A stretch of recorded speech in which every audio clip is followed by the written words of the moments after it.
we realize that there's so much to discuss, particularly related to advocacy, diversity, equity, inclusion, and especially health equity. Today is the result, and you're going to hear from some of the most accomplished and active advocates and mentors that we have in our chapters as they share their experiences and wisdom. We're so pleased that attendees from all around the country are joining us in this discussion today, particularly as Leadership Day is next week. So I'd like to start us off with some brief housekeeping announcements. Please keep yourselves muted during this event. The chat is live and we welcome questions at any time, so don't be shy about typing them into the chat. We completely welcome a variety of perspectives and we look forward to a collegial and respectful discussion. Please be aware that we're recording this event to share later, and photographs may be taken for the event for promotional purposes.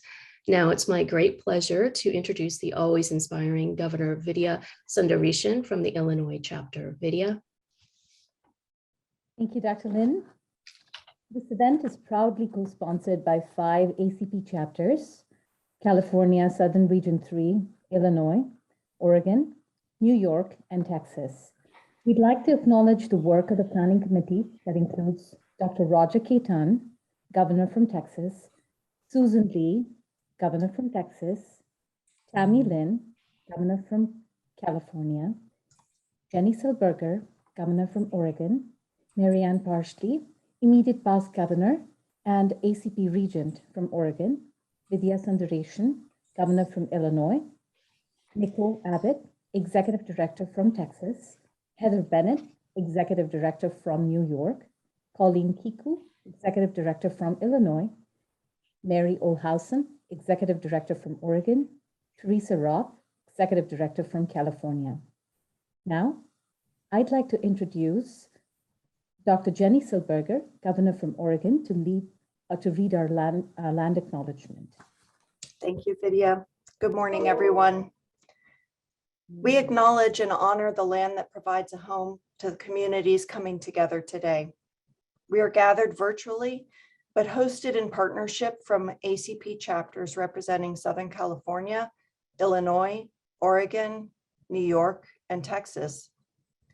We acknowledge that we are on the stolen traditional lands of Indigenous peoples, and we acknowledge the numerous tribal communities to honor their connection to these lands and their continued presence among us.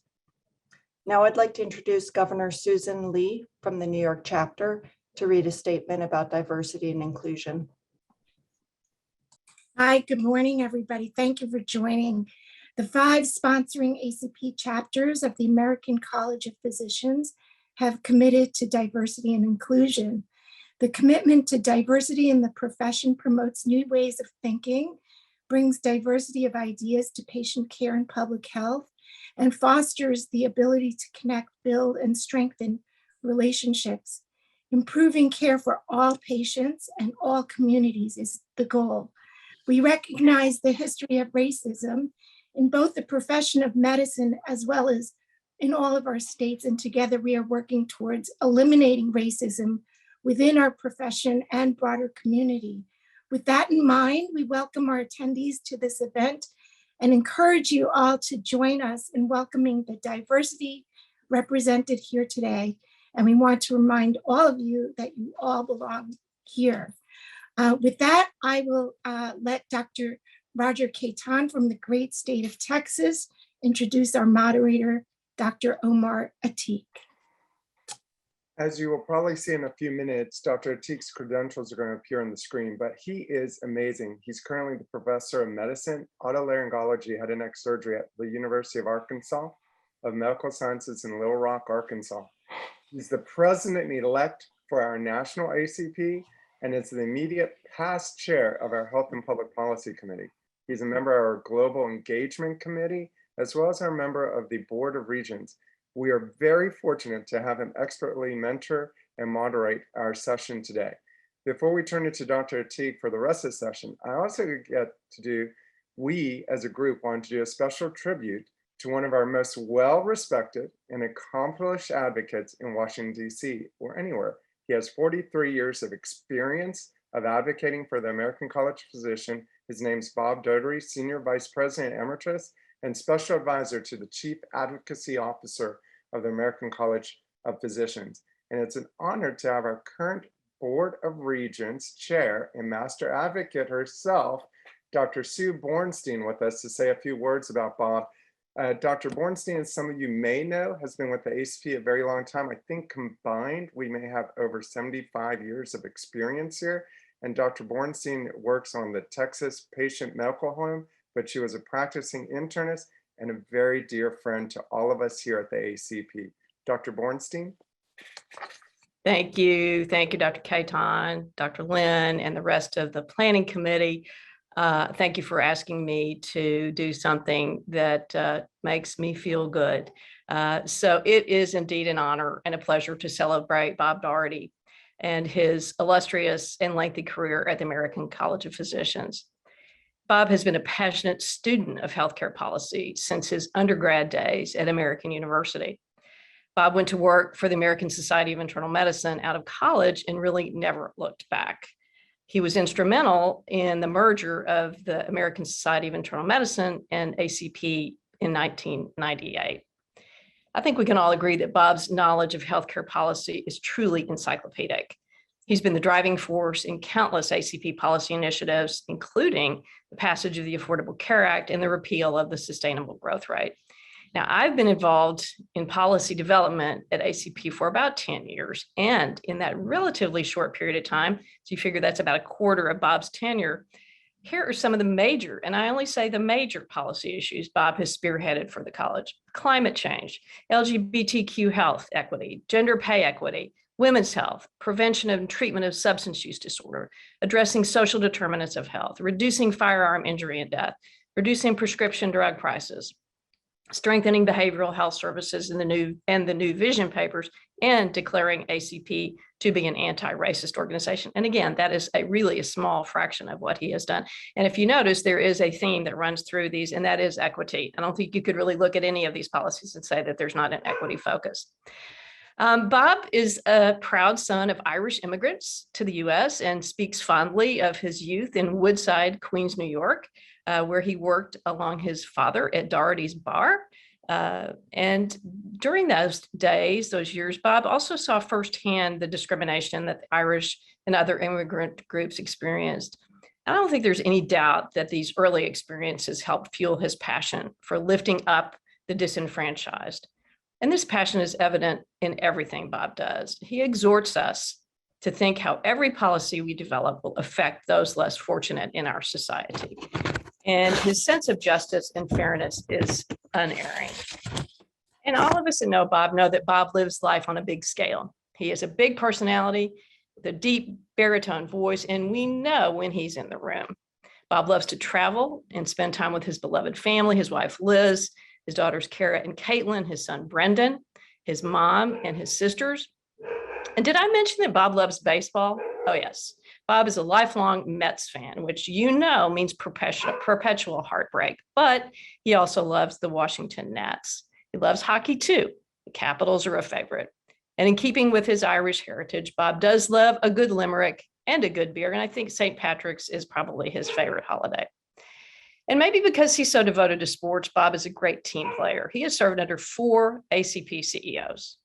And throughout the years, he has mentored many young people in the Division of Government Affairs and Public Policy.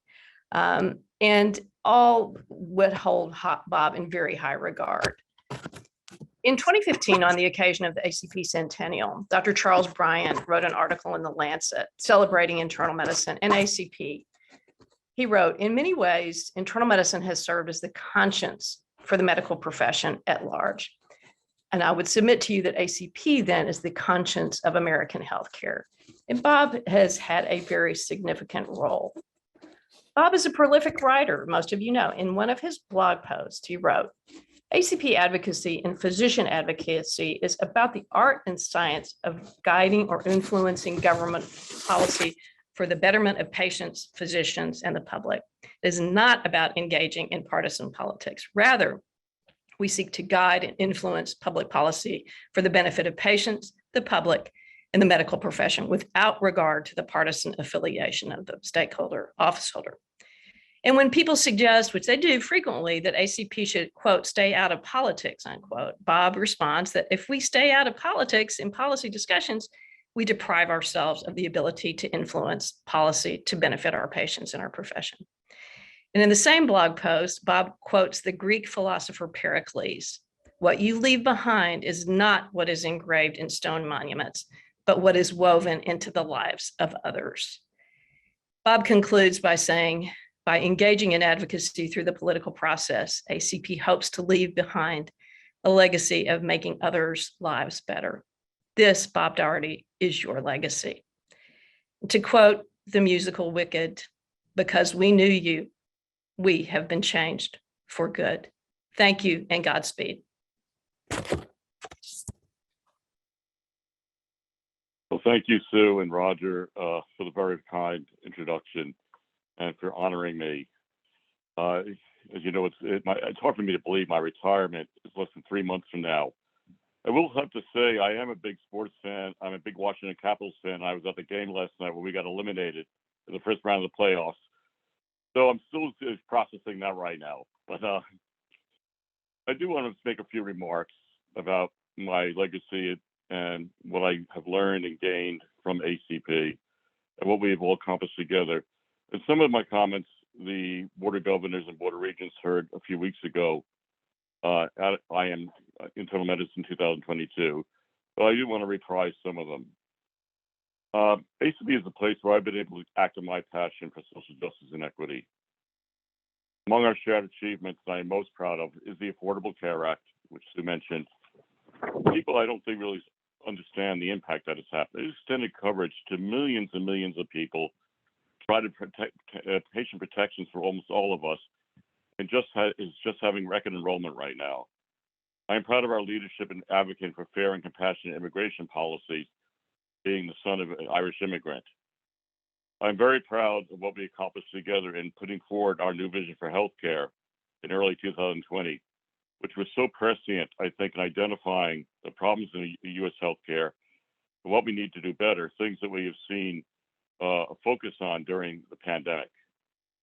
I'm proud of our commitment to challenging the existential threat of climate change, our courage in taking on the epidemic of gun violence and the NRA that enables it, and our pledge to stand for diversity, equity, anti-racism, and inclusion, especially our recent policy framework for challenging and overcoming racial and ethnic discrimination and disparities in care. I do want to talk, though, about not just the past, but our present and future. I believe we are living in times that will decide if better health care for all is a hollow slogan or a sacred commitment to be honored not just by words, but by action. We are seeing states enact hateful laws to target transgender persons, ban or limit discussion of gender identity and sexual orientation in schools. Heard discussions about the systemic racism that is both our history and our abiding present, criminalizing reproductive and transgender care, and a Supreme Court that appeals poised to overturn a woman's constitutional right to abortion and ban affirmative action. In my mind, there is nothing that screams big government more than when states dictate to patients, families, and their physicians what health care they will allow. Patient-physician relationship is also threatened by the commercialization, corporatization, and consolidation of healthcare. Everybody talks about healthcare, and you see ads all the time promising that we deliver better healthcare, we deliver healthcare. And how much do we really care? We really care about our most bullied and marginalized neighbors, like the high-risk transgender teenager who cannot get the treatments they need while the schools cannot even acknowledge their existence. We really care that corporations are putting profit over health. We really care about the rising toll of gun violence. We really care about a woman who has to make a difficult choice after conceiving a pregnancy while the government does all it can to impose its will on her. We care about people from other countries seeking a better life in the U.S.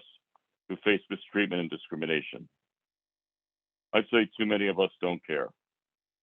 For those of us who do care, and I believe all of you care, you would not be on this program right now if you didn't care. I have to ask, and I ask this myself, do we care enough to take the risk needed to truly center the bullies, hate mongers, and demagogues look to climb to greater heights of power and wealth by trampling the most vulnerable among us? When earlier generations were asked, did you do enough to stand up to Jim Crow laws? Many did not have a satisfying answer. we too will be asked if we cared enough to stand up against today's hateful laws. So I commend you for this program today on advancing health equity. The more that health equity is at risk, the greater the need to advocate for health equity. I am aware this carries risks to all of you and those of you who are leaders in your state. You will risk losing members who mistake principled advocacy for what is right, which ACP proudly does, partisan advocacy to help a political party, which we never do. Yet I believe more members will be proud that ACP is taking a principled stand. You will antagonize powerful public officials in your states, who, even though you may need their support on other issues. You will be told to stay in your lane. Remember when the NRA famously told us to stay in our lane, and that caused a whole "this is our lane" movement? Consider this: if you're driving down a highway where there is no speed limit, no laws against impaired driving, no guardrails, and a car with no required seatbelts or airbags, would you be safe just staying in your own lane? Of course you wouldn't. You would insist on laws and standards to keep everyone safe. The same is true of health. Our lane is advocacy, good health and good health care for all, and the policies needed to achieve it. But I know that ACP National will be supporting all of you in the states in dealing with these challenges. I just want to quote from Abraham Lincoln, which I also mentioned in my talk to the Board of Regents and Board of Governors. Abraham Lincoln, in his first inaugural address, said, "The mystic cords of memory, stretching from every battlefield and patriot grave, to every living heart and hearthstone all over this land, will yet well swell the chorus of the Union. When again touched, as surely they will be, by the better angels of our nature." For all of my concern about today and tomorrow, I believe this country can again be touched by the better angels of our nature. ACP is a place where you all, as leaders and members, and as specialists in internal medicine, can help our country be touched again by better angels. I want to say in closing that I am very happy that Sherry Erickson, I think many of you know her. If you don't, you will. She is the new Senior Vice President of Governmental Affairs and Public Policy, Chief Advocacy Officer. My role is transitioned to being her Chief Advisor. And there's so much I can tell you about Sherry. And those of you coming to Leadership Day will be hearing from both Sherry and me, but about her wisdom, her determination, her creativity, and the respect she engenders from all. The one thing I want you to know more than anything else about Sherry, she's a deeply caring person, and there's no one better to lead ACP in these uncaring times. So let me end by saying thank you for 43 years of achievement, of friendship, and yes, of some fun. And those who are going to the AMA meeting, we'll still have a little time for a little more fun. I will miss you more than I can put into words. It's time now for me to spend more time with my friends and family, to hike, to read, more for pleasure, to travel, even relax. I'll be around for a few more months, offering my support and advice to Sherry. I will leave with a heavy heart for what I will miss, but uplifted by what lies ahead for me and for ACP. And again, thank you very much for your heartfelt tribute. It means so much to me. Round of applause. Good morning. I am Omar Atiq, President-elect of ACP, and your moderator today. Bob Doherty is a legend. He has done his job well, and the world is better because of it. Thank you, Bob. Couldn't add a whole lot more to what Sue Bornstein has already said about you and about your services, but thank you. This morning, I am honored to join the architects and the participants of this enormously important ACP chapter event organized by California, Texas, Oregon, Illinois, and New York, under the leadership of Dr. Tammy Lynn, emphasizing diversity, equity, inclusion, and the urgent need to raise our voice for justice and fairness until all get a fair shake. And everyone, I mean everyone, is accepted as an equal partner on this table of life, without any exception. Of course, we as American physicians should start demanding and working towards that goal of equity and justice in our own backyard first. We acknowledge past injustices, as has been mentioned earlier, and the unfortunate discrimination in health and healthcare, and its long-term consequences on our fellow Americans. We must start to rectify the fallout from the racist and discriminatory laws and policies that have led to just terrible human suffering. into the inhuman and unacceptable gaps of longevity, quality of life, and other important health parameters between Americans of European descent and African Americans, Native Americans, Hispanic Americans, and others. Now, this is not to ignore the individual suffering of many in the majority, rather to rearrange the table where all suffering is removed. Towards that end, our ACP policy statement published in the Annals in June of 2020 not only condemns the injustices and discrimination under any circumstances, but it commits ACP to being an anti-racist organization dedicated to action and policy to confront and eliminate racism and discrimination. ACP reaffirms hate crimes as a public health issue and prioritizes elimination of discrimination in law enforcement. Then our comprehensive policy framework to understand and address disparities and discrimination in health and healthcare, published in the Annals in January of 2021, goes in great detail about health and healthcare disparities, which result, of course, as we all know, from a complex set of factors, including social, economic, educational, environmental, biologic, and the ever-present unfortunate discrimination embedded in the system at numerous levels. This policy framework recognizes and confronts the many elements of our society, some of which are intertwined and compounding, that contribute to poor health outcomes. In addition to this framework, which includes high-level principles and discusses how disparities are interconnected, ACP offers specific policy recommendations on disparities and discrimination affecting specific populations at the greatest risk, the ones that I have alluded to earlier.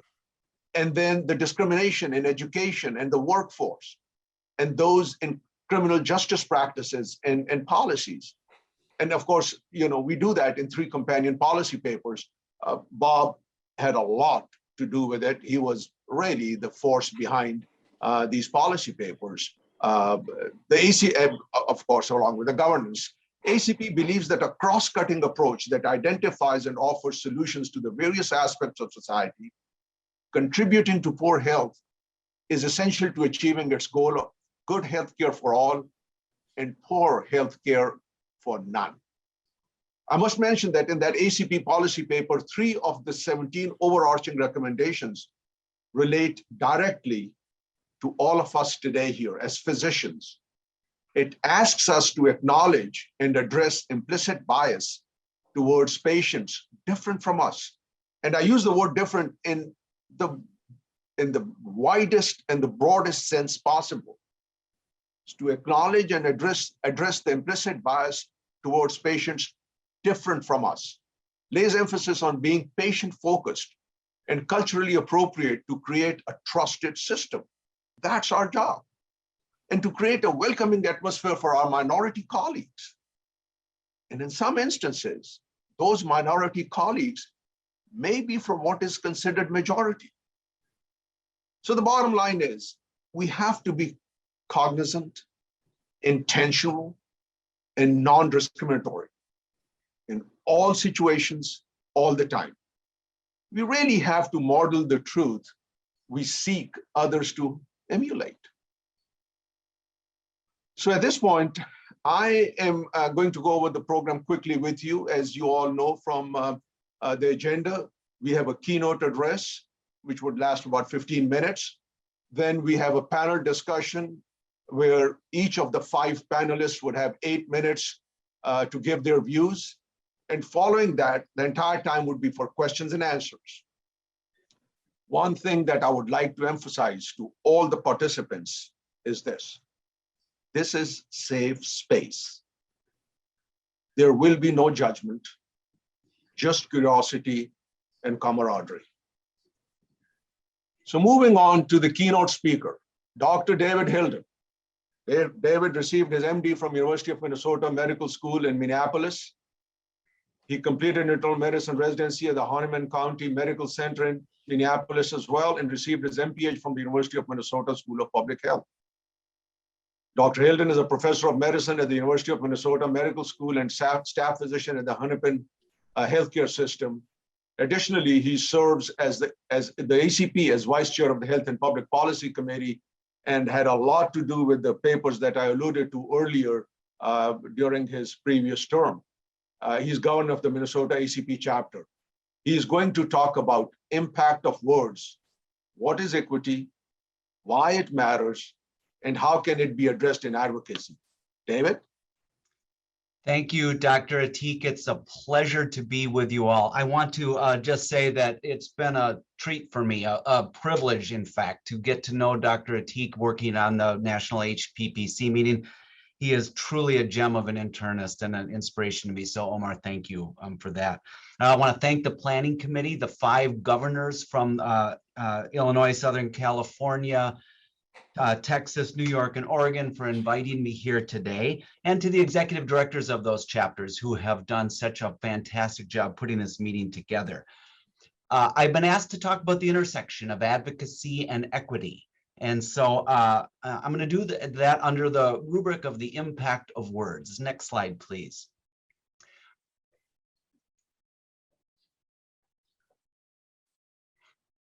We can go to the next slide. Think of these 3 words, if you will, my friends. Think of ally, intention, belonging. Pause for a moment. What do those words mean to you? Ally, intention, belonging. I hope to get you to think about health equity using these 3 words, but it's more than just words. I want to put some meat on this bone. I would like to try to use these words and maybe get you to think about equity, about justice in some new ways. Ally, intention, belonging. Next slide.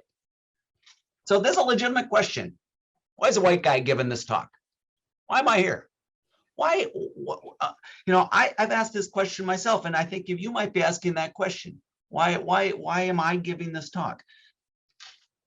Here's the thing. Back to the first word, allyship.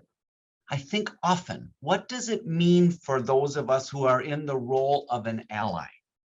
Because being an ally means doing the hard work. This is why it matters to those of us who live with privilege in your life. I am not an expert on diversity. I do not have the lived experience of many, many of my friends and colleagues and co-inhabitants of this planet. I come from a place of privilege. So what I would like to do is give you that perspective. It's a personal perspective. It is not from a place of expertise. Next slide. After all, I'm not a racist, am I? I'm not a racist. How many times have you heard that phrase?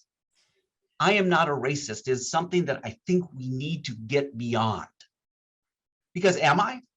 Am I a racist? Or have I simply not noticed that I have been swimming in a sea of racism my whole life and not noticed?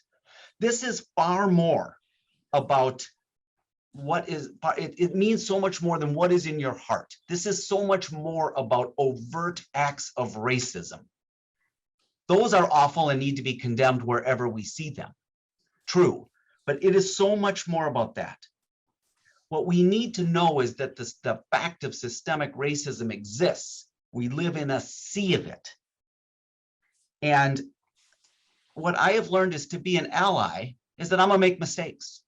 I'm going to say something stupid sometimes. I'm not going to recognize the voice of a person with a different lived experience than me. And many of my friends, many people of color will call me out on that. And that's okay. It's good that people will call me out on that. So to me, that's what being an ally means. Speaking out, walking side by side with people of color, not in front of them, side by side. Acknowledging my mistakes, laughing at my mistakes, laughing with people of color as we do the important work to address structural racism. So I'm happy with who I am. This is not so much about I'm not a racist, but rather, what am I doing in my realm, my sphere of influence? What am I doing to combat the fact that there is racism in our world? Next slide, please. What does justice look like in medicine? I'm going to use the word justice a bit. I like that word. I like it a little bit more than equity. because equity has so many meanings, means so many different things. I sort of like the word justice. So what does justice look like to that Asian American gynecologist in the upper left of this photo? What does it look like to her? I know that gynecologist, Dr. Pace there, and she works at my organization, and she has had a different experience in COVID-19 than I have. What does justice look like to her? When COVID started in the nation of China, and then all Asian Americans are lumped together as being somehow responsible. I have no idea what that's like, but she certainly does. What does justice look like to that woman of color and her child of color? What does it look like to her? Very few doctors look like her, very few look like her child. But like any other mother, she wants and deserves a healthcare system in which she belongs. Her child is valued and she's heard as a mother. And what about Dr. Bramo, the woman in the bottom of this picture? She was one of my residents. What does justice look like to a Black woman who is entering a field of medicine? I will tell you that Dr. Bramo in that picture is an intelligent, smart, outgoing, super skilled physician. She's now a fellow in the University of Oklahoma in gastroenterology. But she would tell me, she did tell me, that she was mistaken all the time for the housekeeper, the food service worker, the physical therapist, the nurse, anything other than the doctor. So what does justice look like to her? I would suggest that as an ally, I need to ask them. I need to find out, and then I need to call out microaggressions, call out structures of racism, and be an ally. Next slide, please. But going beyond our healthcare systems, what does justice look like here? I took these pictures. Because George Floyd was murdered about a mile from my home. His body was brought to my hospital in one of our ambulances and was cared for by my colleagues in my hospital. That's our clinic in the upper right, one of our community clinics. That building is destroyed now after the unrest that happened after George Floyd was murdered by Minneapolis police officers. 20 to 30 of my colleagues are on the witness list for the trials because that's how close we were involved. So how do we stand with our communities outside our clinical practice? What does justice look like in the world from a healthcare lens? Next slide. Allyship is the first word. The second word is intention. We must act with intention. So ACP has loads of policies on all kinds of issues: gun violence, public health, women in the workforce, abortion and reproductive rights, LGBTQ plus issues. And there's the slide. I encourage you to go to that slide. It's on the ACP online website. We have positions, we have a stance. And as Lin-Manuel Miranda said in Hamilton, if you stand for nothing, what will you fall for? ACP stands for things, but I maintain that without intentionality, nothing will happen. Hand-wringing isn't going to fix it. Sitting in our offices isn't going to fix it. In our practices, in our chapters, in our communities, staying silent won't help. We have to have intention to act. And ACP has the tools to help us act.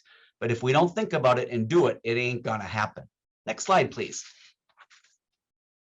A couple examples of intentional action. When COVID-19 hit, not one of us knew what the heck was going on. I didn't. But here I am, a Minnesota governor, trying to figure out how to make an impact. And sometimes, even if you don't know what to do, you just have to say something and act. So I wrote a letter to this governor of the state of Minnesota, not the ACP governor, the actual governor. This guy named Tim Walz. I wrote to him and said, here's what Minnesota physicians think, and I want to advocate. And then I sent a note to our chapter saying, let's be loud about this health crisis. I told our chapter, we must be vocal advocates. And so I sent a letter to the governor of the state of Minnesota. Next slide, please. And you know what? It worked. The governor of the state of Minnesota got back to us and says, yeah, he got back to us, his office did, within hours. And so it actually, we were heard. I called a state senator that I know from the state of Minnesota, and within 3 hours of me calling him, he was on our Senate floor talking about the public health crisis of COVID-19. If you simply do something, it will work. It's like in hockey. Bob Doherty likes hockey, so do I. Minnesota is the state of hockey, after all. Good things happen when you shoot the puck. Nothing happens if you stay silent. So we got to do something. And it worked in Minnesota. Next slide, please. What about racism? This is where advocacy reached a new intensity, at least in my state. In the lower right, that is the paper which Josh Sershin, Bob Doherty, and our HPPC committee put together in the summer of 2020. I encourage you to look at it. I encourage you to read how your organization is being bold in advocacy about racism. At the state level, you can do something too. I wrote a letter on behalf of our chapter, consistent with ACP policy. I'm not just out there doing anything. This is consistent with policy to the House of Representative, the Speaker of our House. And I said, we wish to support House Resolution 1, which declares racism a public health crisis. She knew that the physician community of internal medicine specialists had her back when the Minnesota House of Representatives voted to make racism a public health crisis. Next slide, please. These are all things we can do. And then in the aftermath of George Floyd, we felt like we had to take bold action in our chapter. So I, with my colleagues, wrote a 2-page statement. It's probably the boldest, most scary thing I've done. I used an approach of AAA, acknowledgement, apology, and action. We acknowledge that structural racism exists. We called it for what it is. Then we apologized for past actions, even though I'm not personally responsible for what happened in 1925, but it is still appropriate to apologize for any role our organization has had in excluding people. And then we had very specific actions in our statement. And people wonder, what is your membership going to think? What's your membership going to think? Are you going to lose members? Oh my goodness. One member of ours in the lower left of the slide said, I want you to know that I really appreciated the strength and clarity of the statement. It goes so far beyond anything I've seen from other healthcare organizations. I've never given to the chapter before, but I did this time. We actually gained members when we made a bold statement. So practically speaking, it works. It's also the right thing to do. Next slide, please. So intentionality matters, just a personal reflection. It is not the work of Black, Indigenous, and people of color. It is not their work to fix racism. It is not their work to educate me about racism and about their lives. It is certainly not their work to make me their friend and welcome me into spaces of their safe spaces so that I can feel better because I have a Black friend. It's not their work to do that. None of that is their work. It's my work. It is my work, and I must be intentional to seek out ways to educate myself, to call out things that are inappropriate, to learn, to make mistakes, to laugh at my mistakes, and to humbly do the work of ending racism. That's my work. So that's a personal reflection on being intentional. Next slide, please.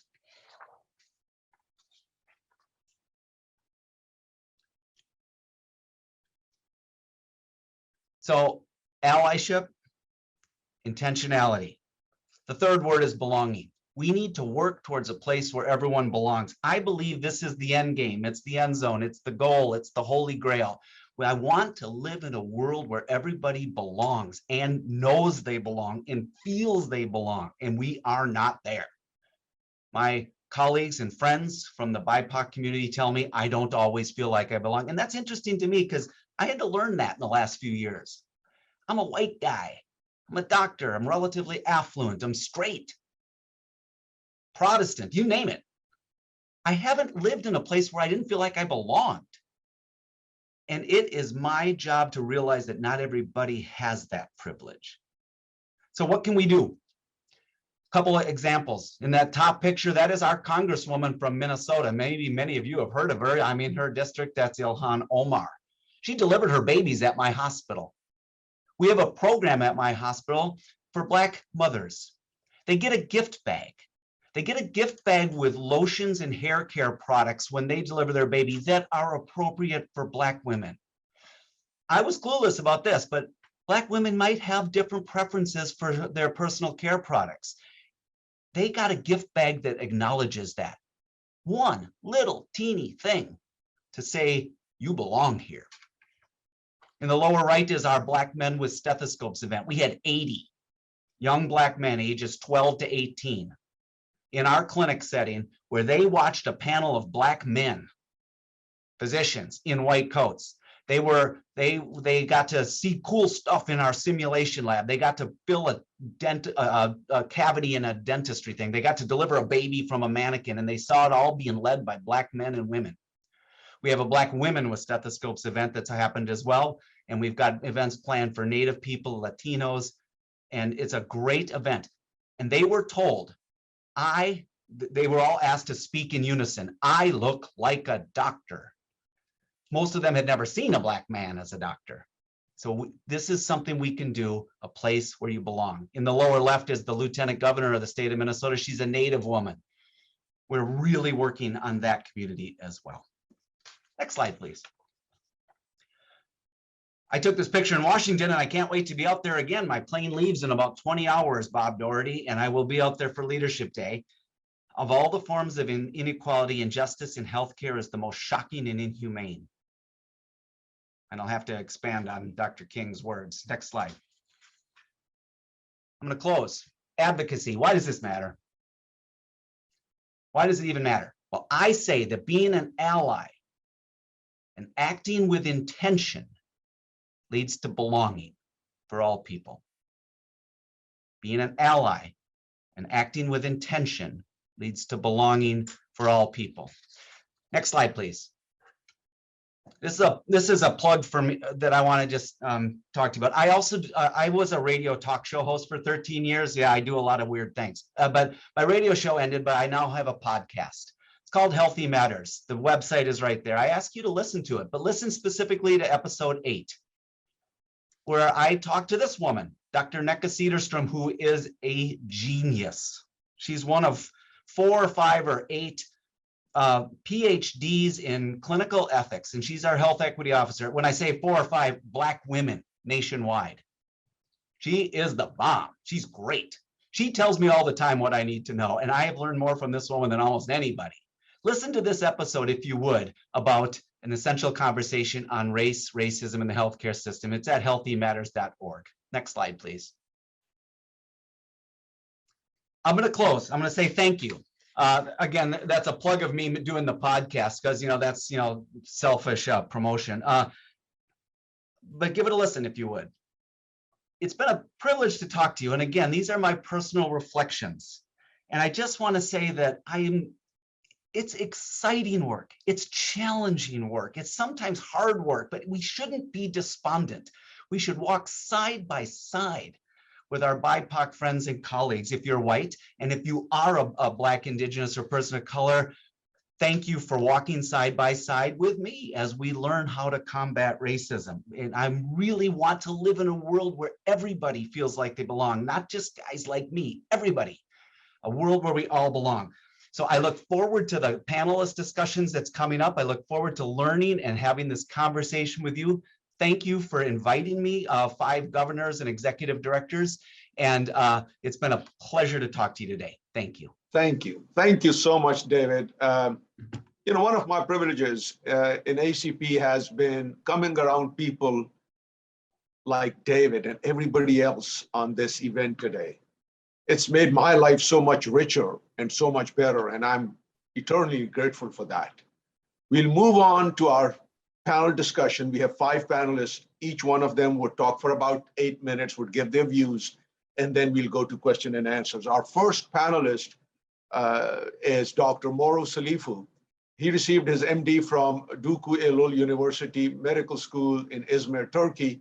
He completed internal medicine residency at State University of New York Downstate Medical Center in Brooklyn, followed by fellowship in nephrology and transplant nephrology at SUNY as well, and then fellowship in interventional nephrology at Emory in Atlanta. He received his MPH from SUNY and an MBA from George Washington University in Washington, DC. He is currently professor and chair of medicine and chief of nephrology at SUNY. He serves as chair of the executive committee for Brooklyn Health Disparities Center in the New York State Region 9. Additionally, Dr. Salifu serves the New York ACP chapter as member of the Council Board and Planning Committee and is chair of the chapter DEI committee. He is going to give us his overview on implicit bias and a call to action. Dr. Salifu, my pleasure.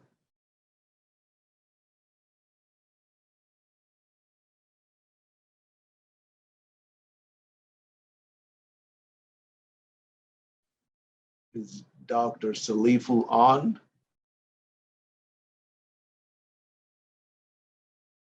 We can't hear him. Let's see. Can you hear me? Yes, sir. You are loud and clear. Thank you. Okay, very good. Can you see my slides? Yes, sir. We do see your slides. Okay, very good. Thank you very much, Dr. Atiq, for the introduction, and thank you, Dr. Lynn, for the invitation. I also like to acknowledge my governor, who is in the audience, Dr. Lee from Stony Brook, and all the governors who put this program together. I would like to make the comment that this topic is very dear to my heart. Some of it has already been discussed, so my goal is to get to the very fine details of what it actually means in terms of clinical care and also healthcare quality. So I have a few things to cover here, but I will start with definitions. So it begins with stereotypes, and these are usually perceptions of others formed through life experiences and often are negative. You could say that stereotypes could be positive because somebody has a perception of good things about other people, but in general, stereotypes are actually negative. In other words, people form different opinions in their minds, and they have a picture of something, and they define that something as good or bad, and that stays in the mindset. Now, when it comes out, it becomes implicit bias. In other words, whatever you've stored in your mind because of the life experiences and what you've considered as good or bad in your mind, when that comes out in the form of an attitude towards others based on preformed stereotypes, it becomes implicit bias. In other words, the actions that come out resulting from stereotypes are the biases. And because it's unconscious, you don't know about them, they are called implicit. Of course, if it is explicit or conscious bias, you would know offhand that there's a problem, right? You can say somebody is tall or somebody is short, and that is very obvious. You say it, and that's conscious bias. And sometimes when you do things that are conscious, that violates the law would hold you responsible. But it's impossible to actually have the law be responsible for implicit bias because we don't know what it is. It is just a stereotype that is in your mind that is expressed at some point in your life because of what you think the person is assigned in your brain as good or bad.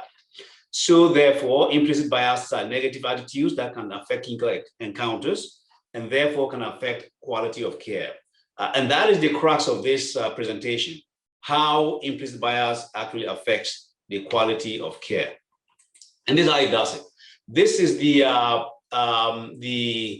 model from the Institute of Medicine in 2003. It is now renamed as the National Academy of Medicine. But what they did was to try to quantify healthcare quality between non-minority populations and minority populations. There's a difference in healthcare quality. And you can assign the difference into 3 boxes. One is, whether the clinical care is appropriate or not, which is very difficult to really assess because there are also patient preferences in this box. And the other one is the complexity of the healthcare system. And that we know about, and that probably contributes to disparity and also discrimination, which has already been addressed by Dr.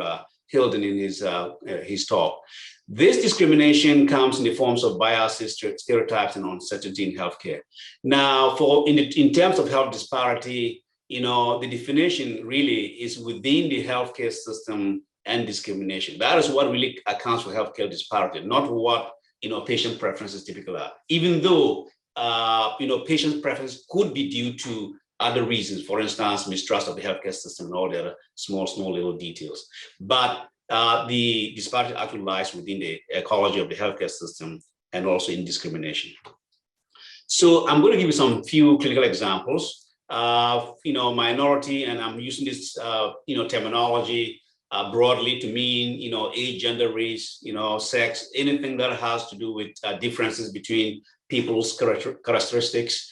All these clinical areas, there have been implicit biases associated with them. But I'm going to give you just two examples to illustrate how it's actually in action.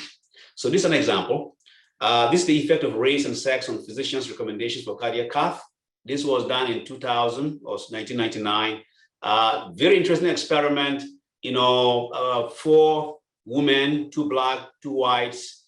4 men, 2 black, 2 whites. And they videotaped these patients. They were, trained to behave as if they had chest pain, presented to the emergency room. Then in 2 national meetings, they interviewed, they played the video to 720 physicians and told them to make a decision on what needs to be done for these patients, right? And these are the results. Blacks and women in general were less likely to be referred for cardiac cath, and Black women were less likely to be referred the most. Just looking at the video and deciding what, the care of these patients should look like, the implicit bias was in action. So this is implicit bias in action. This is another example. This came out, about 2 years ago, and it was captured in CNN. That's why I'm showing CNN, clip here.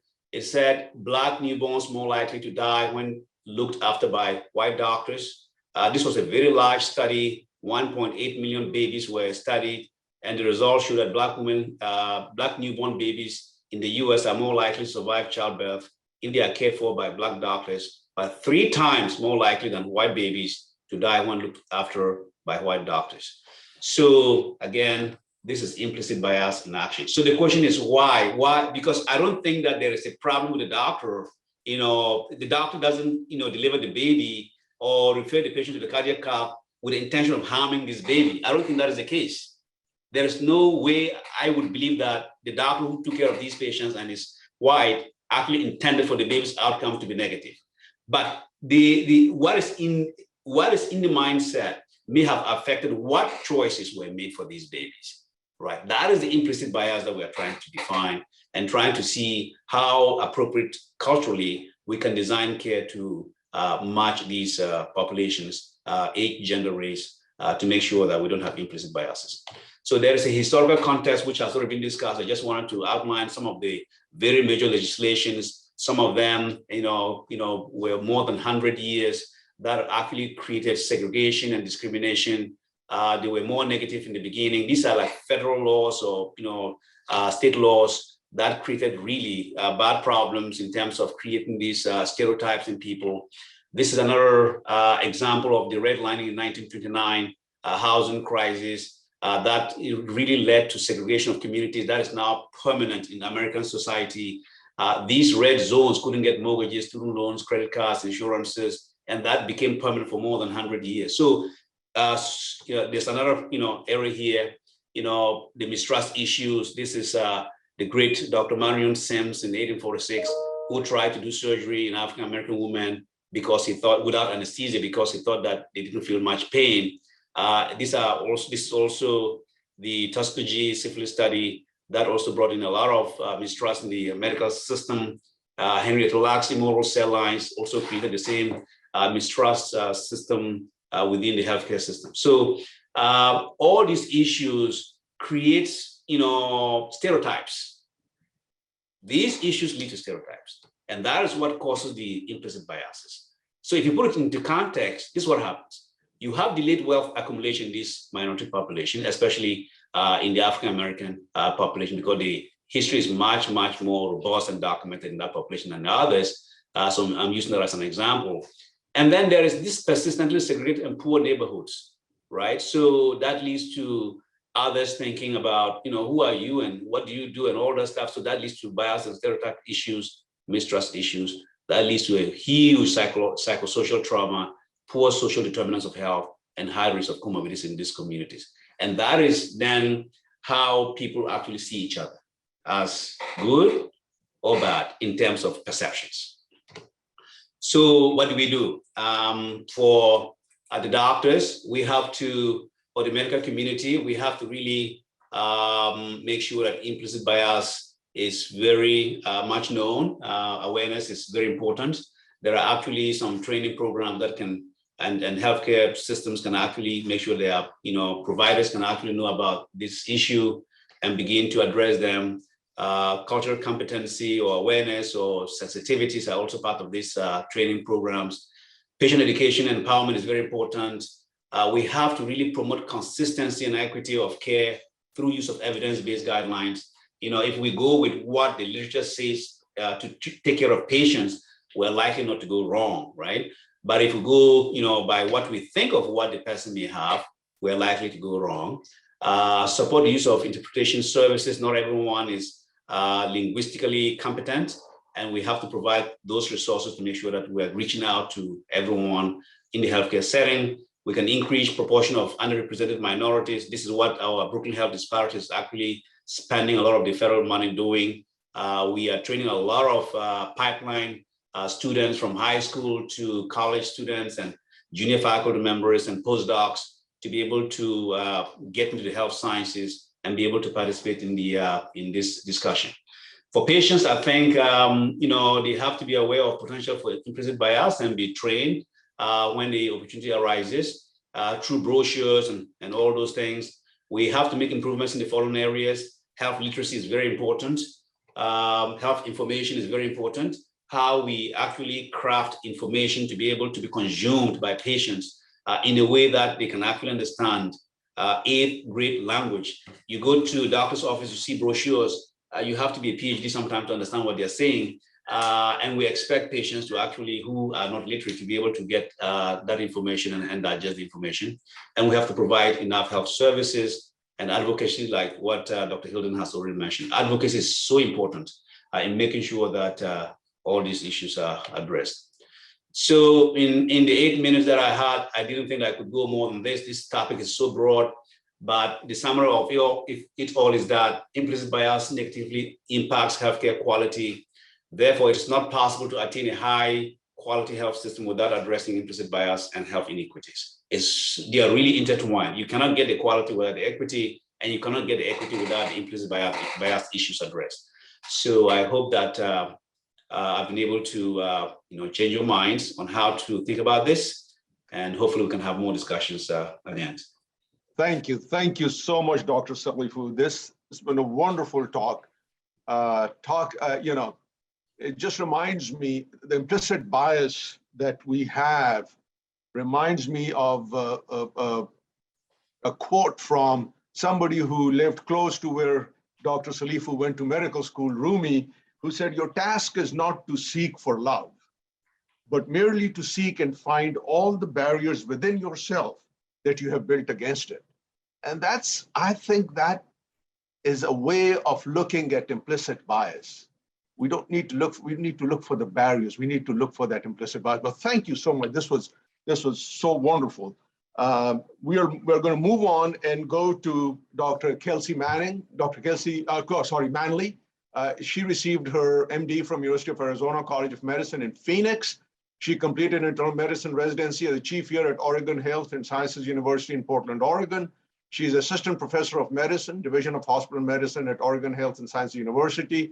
And she serves the Oregon ACP chapter as the chair of annual advocacy day and served on the ACP National Advocacy Curriculum Work Group. She is going to talk about listening to communities, integration of DEI in multiple spheres, advocating for and with different groups, interprofessional patients, communities. Dr. Manley? Thank you so much, Dr. Atiq, and thank you all so much for giving me the space to talk to you all today. There are some heavy hitters on this panel. People who are really shaping the future of healthcare, and I feel a little intimidated, to be honest with you, but I'm trying to be present and lean into that discomfort a little bit and just enjoy this opportunity to talk to you all today. So thank you for giving me the space. The theme of today's messaging is about influencing change in medicine. And in the spirit of that, I wanted to share with you all a story about the first time that I felt I was able to influence change on behalf of a group of people who were left behind. And I'm not just sharing this story to toot my own horn or because I like talking about it so much, but I think that story helps me kind of demonstrate the lessons I learned through that. And I think they can be relevant for us as physicians trying to make sense of and impact a system that is frankly not working. When I was about 20 years old, I advocated in front of my legislator for the very first time. I was a young college student living in Duluth, Minnesota. There's a couple of us Minnesotans out here today, and attended a small Catholic liberal arts school there. And the representative for my district at the time was a Catholic nun. Around 2012, you might remember, there was a bunch of legislation sweeping through the nation to either ban or legalize same-sex marriage on a state level. And I was approached as this young, gay, newly out, previously very closeted and not necessarily accepted member of my Catholic community by this advocacy organization called Minnesota United. And at the time, Minnesota was seeking to legalize same-sex marriage in our state. And my representative, the Catholic nun, was leaning against voting in favor of this legislation. So these organizers, they came to me and they said, hey, we asked around your campus and you're like all we got. You know, you're the only person who's out. You're the only person we can think of who could go talk to your representative. Would you be interested to go there and speak with her and try to change her mind? And, you know, I was nervous at the time, more nervous than I even am today. And I was unsure how to respond, but I agreed only if A, they would tell me what they meant by the term representative. I was not sure what was going on in my government at all at that time in my life. And B, if they'd give me some gas money because I couldn't afford to drive all the way down to St. Paul. So they coached me up. They met both of my needs. They actually gave me a ride, and I found myself in a room across from my representative and able to share my story. And I don't remember what I said at all, actually. I don't remember any of the words that I said to her. I remembered feeling really nervous. I remember that my voice was shaking. I didn't feel like an expert on the topic at all, but all I had was my lived experience to share with somebody who had the power to make a decision that would directly impact me. And I was pretty surprised when a couple of months later, I received a call from her office asking me to join some people in the Minnesota House chambers for the day of the vote. And I watched her as she switched her vote and voted in favor of the legislation. And that was, I get emotional every time I talk about it, because it was, you know, one of the biggest moments in my life. I felt like I made an actual difference in the lives of people like me. And she paved the way, right, with that vote for legalized marriage equality and being seen as equal for thousands of people like me. I learned a couple lessons from that experience that I take with me today. And I think about them a lot when I advocate on behalf of my patients and our profession.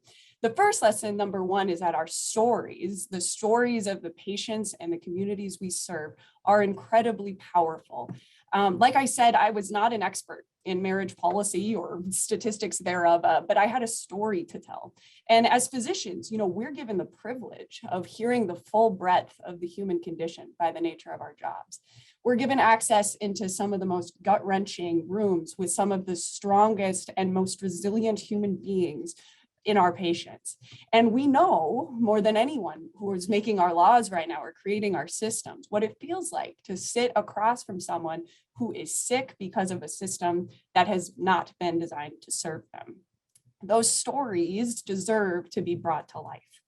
For example, in Oregon in 2020, there was legislation being drafted and considered around drug decriminalization in our state, namely as a way to prevent the harms that our communities, and disproportionately our Black communities in Oregon, were suffering in the name of the war on drugs.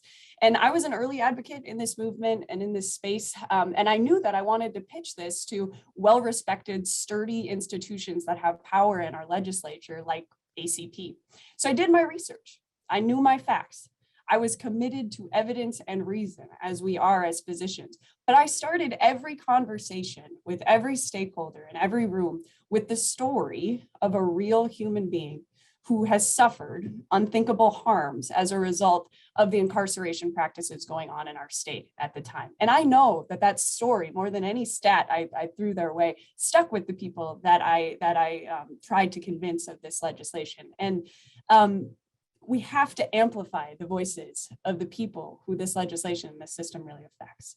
As an aside, that legislation, tribulations and challenges and all, is currently the law of the land in Oregon now, with a firm Oregon ACP endorsement, and something we're very proud of, I think, in our state.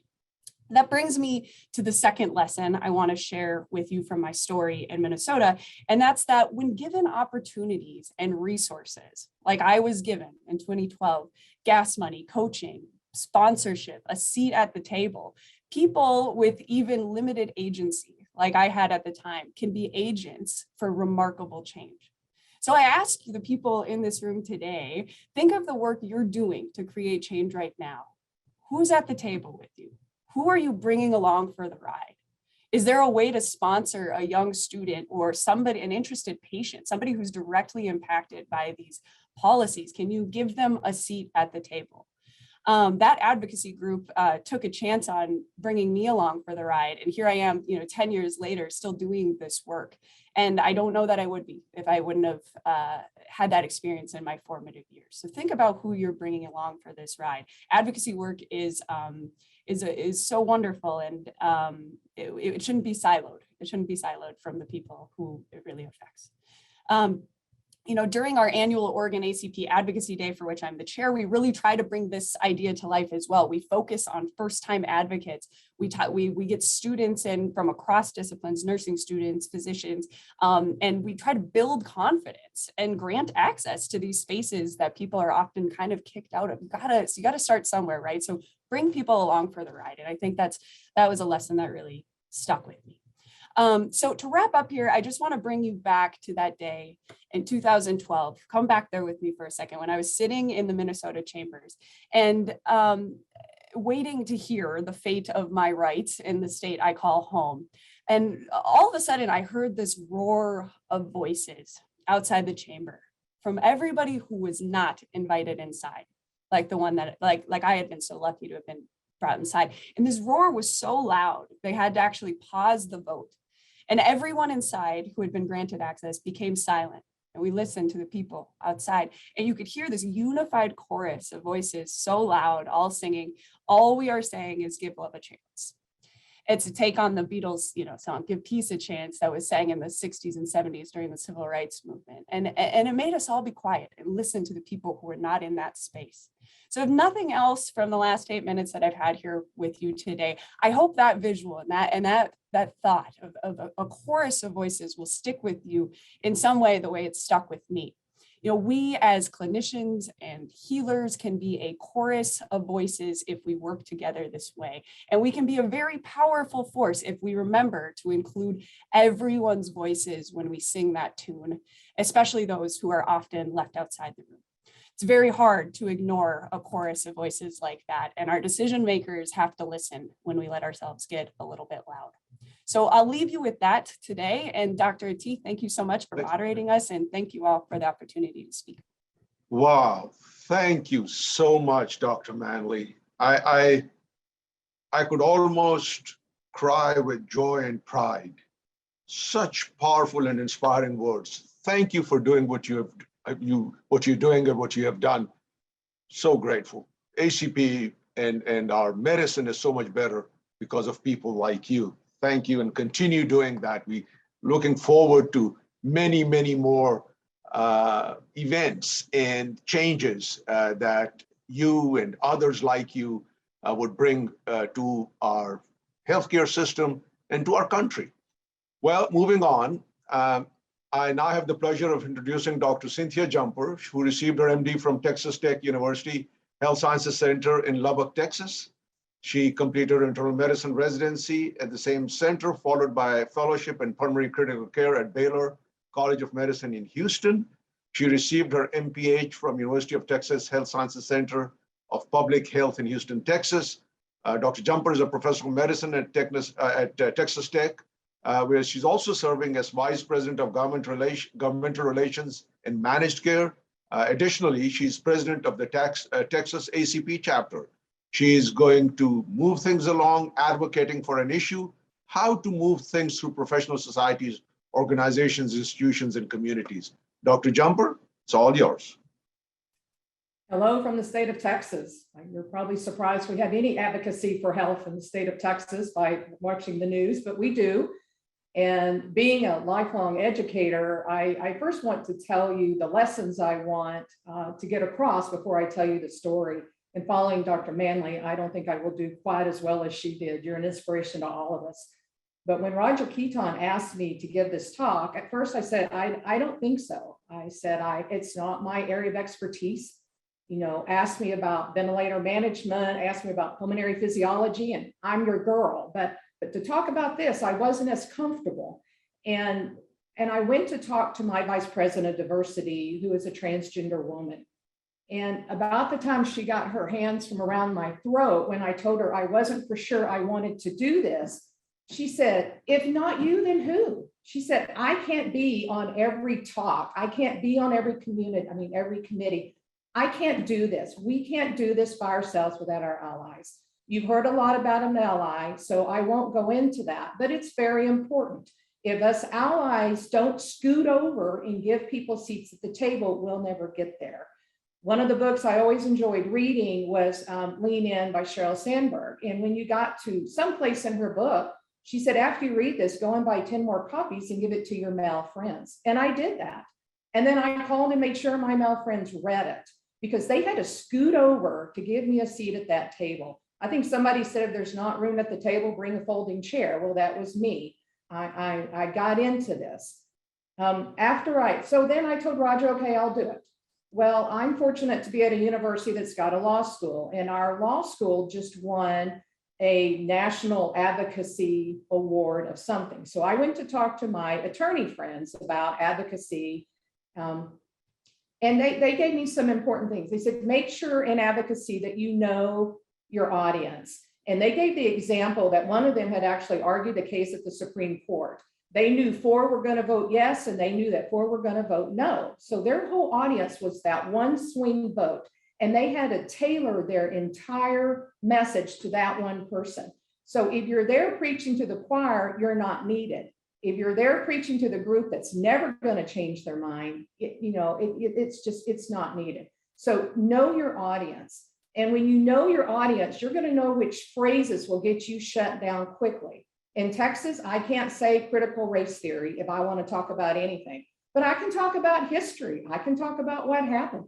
I don't have to use that catchphrase. I can still get my message across without using that term. I pretty much can't say structural racism or, my governor on down. And I don't mean my governor of the ACP. I mean, my governor, they'll come down and, and chastise me. In Texas, we can't say expand Medicaid, but I can talk all day about a grant from the federal government to expand access to our care. So when you're working with advocacy, know your audience and be very concise and very focused. When we're talking about your voice, it's through your resolutions. And that's really what my topic is in the last 4 minutes, is your voice is the resolutions that you write. So the tale I'm going to tell a little bit is about the Texas Medical Association, which I'm going to call the TMA, and then the American Medical Association, the AMA. They both in the past few years have come out with a very good product on diversity, equity, and inclusion. Now in Texas, we got tired of saying that, so we threw justice in there, and then we rearranged the letter. So now we have JEDI, Justice, Diversity, Equity, and Inclusion, and we're called the JEDI Committee, the JEDI Group. But all of the work at both of these organizations came from a resolution that somebody like you wrote, and it got passed to the House of Delegates. And in Texas, the House, when they voted on these, they voted to refer them to the Board of Trustees, which I sit on for the TMA. And the Board of Trustees didn't know where to send which council to send some of these resolutions. So they created this JEDI committee. And I was the liaison from the Board of Trustees on the JEDI committee. And we took those and we had an incredible committee. Dr. Bornstein was on it with me. And we did it with the knowledge about how the AMA did it. So the AMA also had a resolution. It got passed. It went to their Board of Trustees. Their Board of Trustees also had a committee. It went back to the Board of Trustees, and then it got acted on. When it got acted on without as much going through the House of Delegates, there was a huge pushback from the House of Delegates. And those of us that were at those meetings, it was ugly. Words racism were thrown around. Words such as, honey, you need to calm down, got pushed out from people. It was not very pretty. And we sat through that. So when the TMA, when in Texas we decided to do it, we learned our lesson. So we put together over 3 or 4 months, I think it's about a 7-page document. And we avoided those words that would shut down half of our group, right? But we still got everything in there. We knew our audience and we knew what other people had done. And so we put together a document and then we ran the whole thing back to the House of Delegates. Every council got to see it. The House of Delegates got to see it. They got to see it early enough that it wasn't a surprise on the floor, and we got it approved. Only one person stood up to speak against it. And that person said what our previous speaker said, I'm not a racist. That's what people like to say. I'm not a racist. But the TMA had a policy that Black physicians were not allowed to be a member of the TMA way back when. So it's hard to explain, as the previous speaker said, that's not the question. It's not whether you're a racist, but when we have a systemic, so we call it systemic racism because I can't say structural racism here because my state doesn't like it. So we say systemic. When we have systemic policies in place that have set people back, then we need to correct those. So that is kind of the tell how two people, both end products guys were great, but at the TMA, we really worked through our House of Delegates. We got it out. We had a lot of people looking at it. The AMA, they went a little bit more through their board of trustees and then just gave us the final project. And then that's where that pushback came. So my lessons are, if not you, then who? Every one of y'all need to be involved in this, including me. Know your audience, make sure that your message is very concise. Make sure your voice is heard through your resolution. And I've got 45 more seconds, so I'm watching my clock, I promise. The resolutions are so important because that is what drives these professional organizations. It's not the board of trustees. As great as Dr. Bornstein is, it's not her, saying, hey, we need to do this. It is y'all. It is everybody there that's putting together what we think that we need to practice in our towns. And then it's going and getting all the buy-in. So thank you for this opportunity. I'm impressed with everybody, and I'll be here for questions and answers. Thank you so much, Dr. Jumper. Such pearls of wisdom and pragmatic solutions and pragmatic ways to achieve our goals. Thank you so much. This was wonderful. Next, I'm going to ask Dr. Susan Hingle to talk. She received her MD from Rush Medical College in Chicago, Illinois, did her internal medicine residency and the chief here at Georgetown University Medical Center in Washington, D.C. Dr. Hingle is a professor of medicine and associate dean for human and organizational potential and director of faculty development at Southern Illinois University School of Medicine in Springfield, Illinois. Additionally, she is the chair emeritus of ACP Board of Regents, past governor of ACP's Illinois Downstate chapter, and she currently serves as the ACP as well-being and professional fulfillment committee on the professional fulfillment committee. She serves the Illinois ACP chapter on planning committee as member of the council board. She is going to continue the talk on advocating for an issue, how to move things through professional societies, organizations, institutions, and communities. Dr. Hingle. Thank you, Dr. Atiq. And I first just wanted to start out, I know Dr. Manley, when you started your remarks, you said that you were intimidated. There's absolutely no reason for you to be intimidated.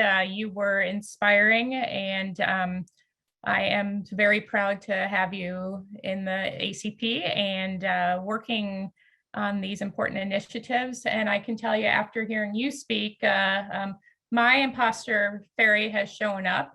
Whenever my imposter fairy shows up, if you ever see me do this in a talk, I'm flicking the imposter fairy off my shoulder. So after following you and Dr. Jumper, I'm flicking her off my shoulder right now. As Dr. Atiq mentioned, I'm going to continue the discussion on how to move things through professional societies, organizations, institutions, and committees. And I decided to focus on the ACP. I really do appreciate the opportunity to reflect on some of the successes and the impact of the grassroots work of the ACP, which I feel is the most important part of the ACP. The ACP is its members, and this is how members' voices are heard.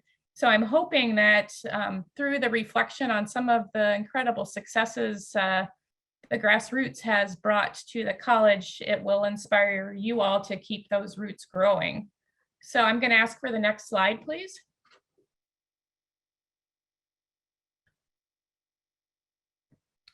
So I'm decided to take a step back and talk about the resolutions process as one way forward. Some of you may be very familiar with the resolutions process, but on the chance that we have people who are not familiar with the resolutions process, I wanted to highlight this because this is where I'm going to talk about 3 initiatives that really became part of the fabric of the college started. So the resolutions process was started in 1985, and the whole purpose of the resolutions process was to develop a mechanism for ACP members to have their voices heard and for their voices to be able to develop and go all the way up to the Board of Regents, which is the policy-making body of the college. So it really is an opportunity for the grassroots voices of the ACP to be heard. Important to know that a resolution is something that asks the ACP to take a position or an action. If your resolution doesn't do that, it's unlikely to be successful. It's also important to know that any ACP member can submit a resolution, and we'll talk a little bit about the process by which someone can do that. And resolutions can also be initiated by a committee or a council. So next slide. So these are, again, taking that big step back, the 6 phases of the resolution process. The first is a very detailed process that happens before the Board of Governors meeting. And those detailed steps can be found on LeaderNet. But basically, a member will work with a chapter to develop the resolution and to submit the resolution. A lot of people don't know what happens with it after that. So again, for those of you who have not been involved in a resolutions process, thought that it might be beneficial to quickly go through this. Those resolutions are then presented at the Board of Governors meeting. There is a reference committee that is convened, and that reference committee listens to all of the testimony on the resolutions. They then make recommendations as to adopt, not adopt, adopt with an amendment, or to refer for study. That report is then presented to the Board of Governors and discussed further. And then the Board of Governors, each Board of Governors member has the opportunity to vote on each resolution. After that happens, those are then reviewed by an additional committee called the Resolutions Review Committee that then turns that into a report that is presented to the Board of Regents by the chair of the Board of Governors. And at that Board of Regents meeting, the regents then review all of those resolutions, they discuss, and they vote. And that's how policy happens. Each of the items that is adopted or referred is then triaged onto the appropriate committee, council, or staff. And then the loop is closed when there is a report that's sent back to the Board of Governors regarding what happened with each of those resolutions. So that's the sort of the quick and dirty of the resolutions process, which again is a really impactful way to really influence healthcare, education, and the profession as a whole. Next slide, please. So again, I appreciate the opportunity to have reflected on the resolutions process. And there were 3 that really came out in my mind as 3 that were really, really impactful. And we'll talk a little bit about those because I feel like we can learn so much from history and experience. So we're going to talk about the High Value Care Initiative, Wellbeing and Professional Fulfillment Initiative, as well as gender equity and equity, diversity, and inclusion broadly. Next slide. So in 2011, there was a resolution put forth through a chapter, and the sponsoring chapter at that time was Colorado. And you can see the details of this. This really was a resolution that was put forth to encourage the college to help members learn about the efficacy and impact of common clinical practices. And you can see in this, the resolved was very specific. It asked for a group of experts to apply data from the medical literature and generate quarterly message to ACP members about the impact of some common clinical practices. This resolution did not pass, interestingly. The discussion at the Board of Governors meeting regarding this was incredibly robust and very impactful. And what this resolution, even though it was not adopted, led to was the ACP's High Value Care Initiative, which all of you probably are very familiar with. It is an initiative that has greatly impacted medical education. It has greatly impacted the clinical care that we provide to patients. And so I think one of the things that gets frustrating for members is when they submit a resolution and it's not adopted, they feel like it is a failure. In this case, this resolution was not adopted, and it was an incredible success and led to some very, very important foundational work and meaningful work for the college. Next slide. In 2016, there was another very successful resolution. And I picked this one because it's something that's near and dear to my heart, but also because it was sponsored by the Council of Early Career Physicians.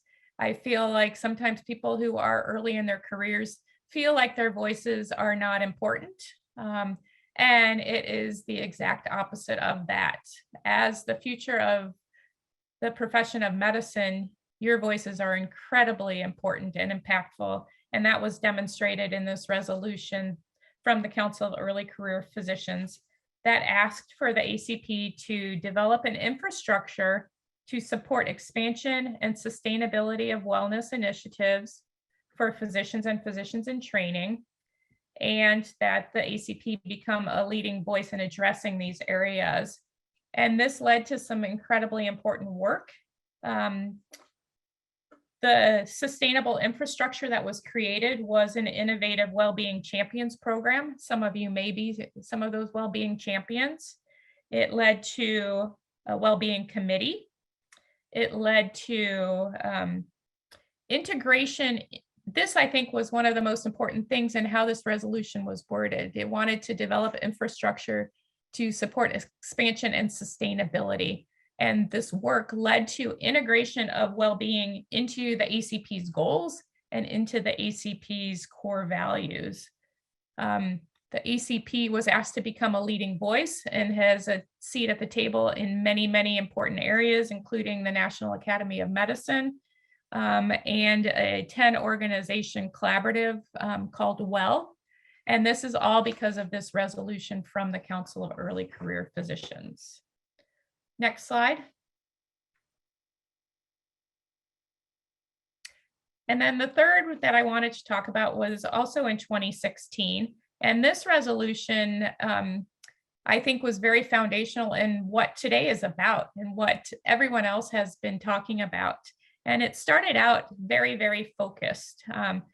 The Council of Resident and Fellow members asked the ACP to address the gender pay gap within the field of medicine. And as the ACP dug into this resolution, which was adopted, it ended up realizing that it wasn't just the pay gap. It was about compensation and career advancement. And so there was very detailed policy that came out regarding the gender pay gap that was related to compensation and career advancement. It also led to an additional resolution from the Florida chapter, which looked at compensation and career advancement for people from other marginalized and excluded communities.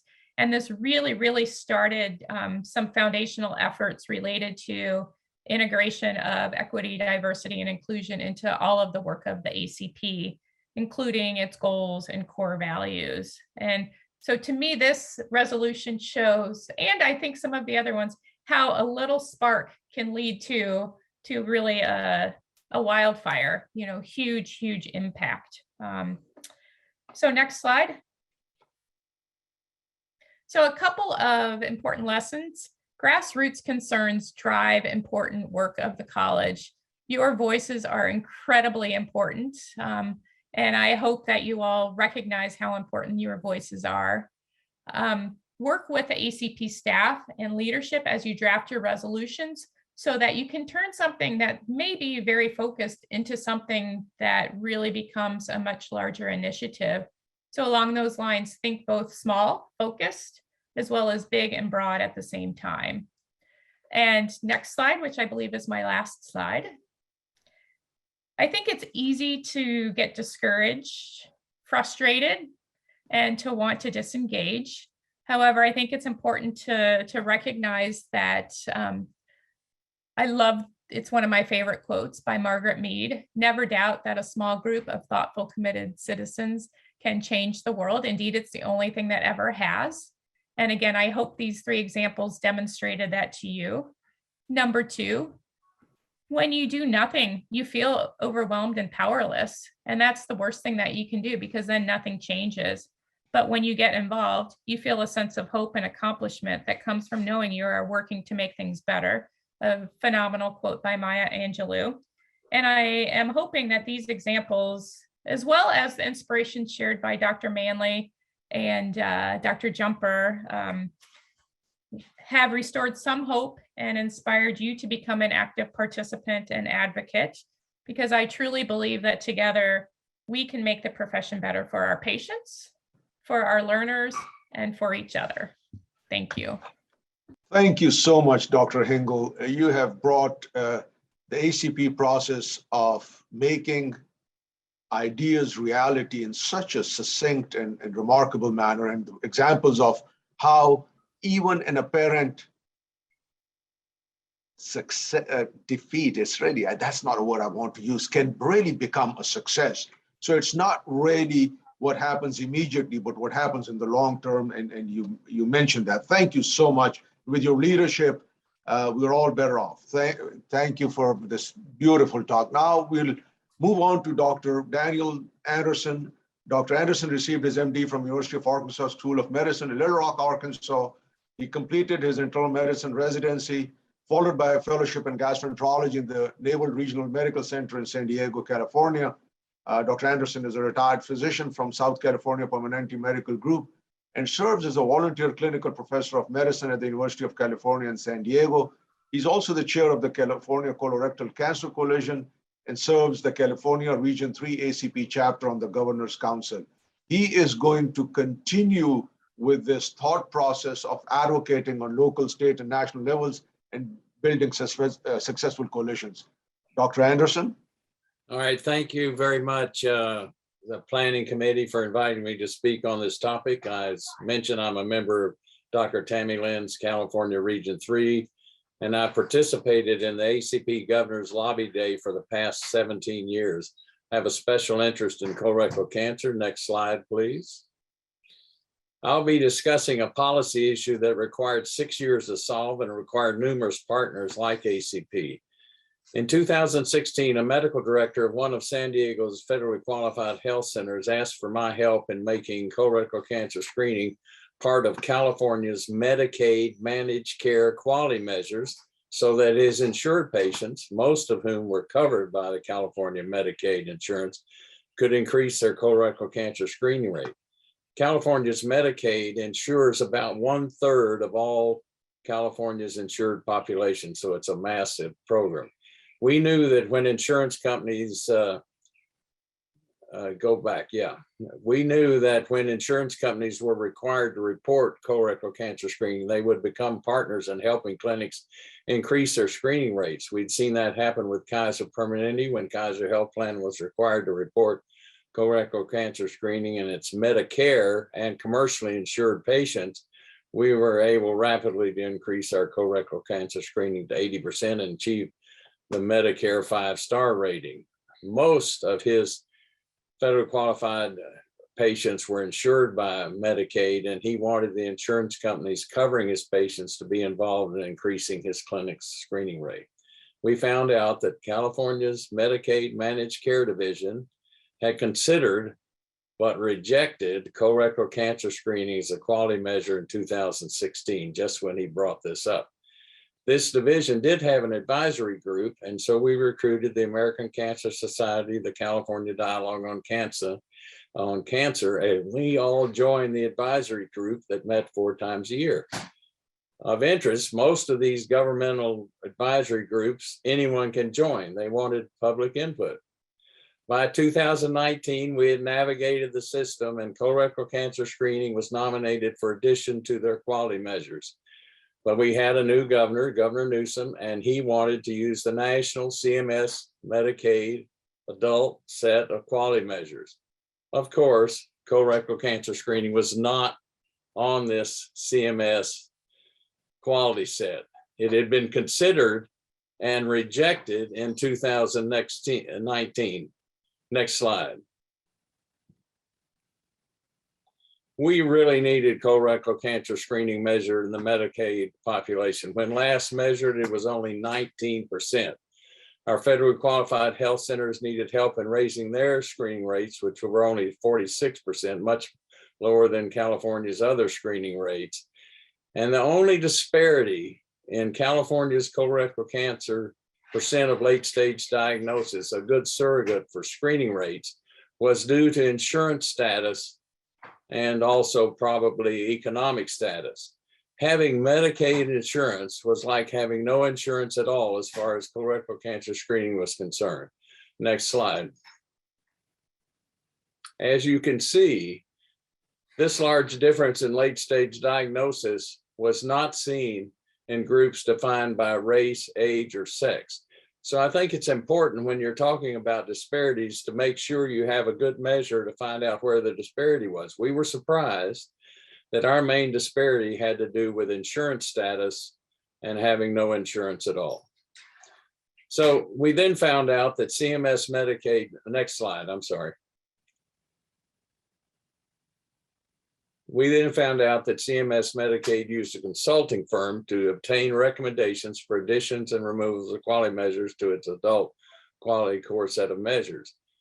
Mathematica, in a way unknown, selects 29 voting members from all over the United States to meet 5 times annually to propose new quality measures to CMS and propose removal of quality measures. We had to get one of the 29 voting members of this work group to propose colorectal cancer screening. They are listed on the Mathematica website, but no contact information was given. We knew that in the fall of 2020, we had to contact one of the work group members and convince them to nominate colorectal cancer screening as a new measure. Next slide. So in late 2020, we were able to contact the members of this voting group. We were to set up a meeting with 2 of them. One meeting was arranged by one of our partners, the National Colorectal Cancer Roundtable. The other by Levitt Partners. We were involved in a grant who was helping in this effort. And they were able to obtain a meeting with another person of this voting group. We proposed the addition of colorectal cancer screening to these members. And as you can see on this slide, one was Amy Mullins from the American Academy of Family Physicians, and the other was Teresa Elliott from the Joint Commission. We contacted Lynette Scott, who was with our California Department of Public Health, but as many on this call know, actually contacting people in your Department of Public Health is difficult, so we were able to get to her through other people. She also presented it. So we were able to contact them and set up a meeting with them. We were surprised. Most of them didn't know that it wasn't a measure. And so we proposed addition. They accepted it, but they agreed to propose it only if we filled out the 17-page nomination form, which we did. The nomination was accepted to be voted on in May of 2021. Meetings considering measure for additions of measures in 2022. Public comment on all policy is always welcome. One just has to determine how to submit the public comments. In this process, written support comments were not allowed. And I checked on that, and for sure it was not allowed. we had to line up supporters to be with us on the 6-hour-long May 2021 call when this measure would be considered. Next slide. As you can see, we were able to line up these folks who called in and spoke in support of colorectal cancer screening being added. Nope, back slide. And as you can see, it's some people from C4, but people from all over the country. And we were able to raise this coalition through our partners, the National Colorectal Cancer Roundtable, the ACP, and others. And so all of these people called in, the voting group voted, and colorectal cancer screening was recommended for addition by unanimous vote, which is unusual for this group. So next slide. We lined up a large number of supporters that would send written support letters when the draft from Mathematica was sent to CMS. And we, of course, supplied them with draft support letters. And so all of these folks sent in support letters. Go back one slide, please. And so all of these people, as you can see, we lined up quite a coalition to speak in support of CMS accepting this recommendation.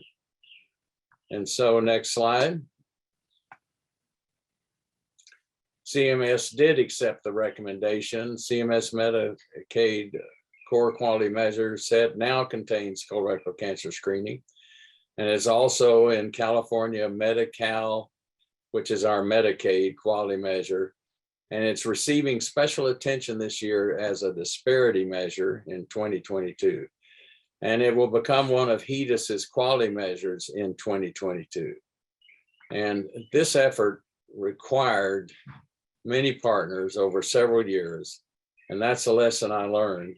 And the other lesson I learned was that in disparities, you have to use some sort of objective measurement to see where the disparity was. We have been working on the disparity in screening in some of our ethnic groups in the past, and we had done a fairly good job. So our disparity, when we looked at this, was economic.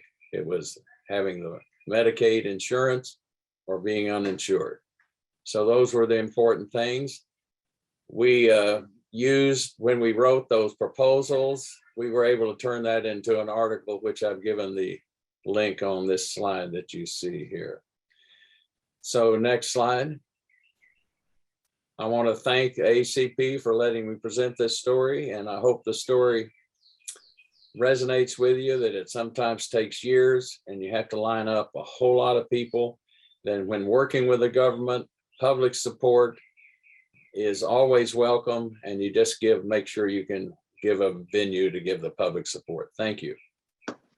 Thank you so much, Dr. Anderson. You know, persistence, patience, legwork, hard work, wherever you want to make a difference, that is required. And this is such a powerful story about that. Thank you so much, Dr. Anderson. This has been a phenomenal discussion, pertinent, relevant, and exceptionally helpful.